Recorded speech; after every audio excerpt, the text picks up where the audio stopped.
এক লোক প্রতিদিন তার গাধার পিঠে লবণের ভার চাপিয়ে নদী পার হতো। গরম রোদে ক্লান্ত গাধা ধীরে ধীরে চলত। তার পিঠের বোঝা যেন অসহনীয় হয়ে উঠত। ব্যাকগ্রাউন্ড সাউন্ড, গাধার হাঁটার আওয়াজ, নদীর পানির কলকল ধ্বনি। হঠাৎ একদিন গাধা পা পিছলে নদীতে পড়ে গেল। পানিতে পড়ে তার বোঝা হালকা হয়ে গেল, কারণ লবণ পানিতে গলে গেল। গাধার হাত ছাড়ার শব্দ, হালকা স্বস্তির সুর।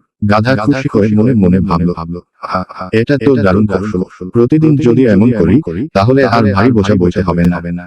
নরম হেসে ফেলার মতো সাউন্ড, যেন গাধা চালাকে আনন্দ পাচ্ছে। পরের দিন লোকটি আবার গাধার পিঠে বোঝা চাপাল, কিন্তু এবার লবণের বদলে তুলা। ব্যাকগ্রাউন্ড সাউন্ড, বোঝা তোলার শব্দ, হালকা বাতাস বইছে। গাধা মনে মনে হেসে ফেলল, আজকেও আমি নদীতে পড়ে বোঝা হালকা করব।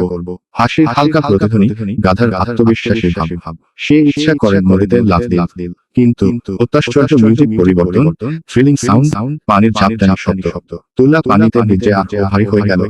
গাধা টেনে তুলতে না পেরে হাঁপাতে লাগলো, ক্লান্ত হয়ে পড়ল।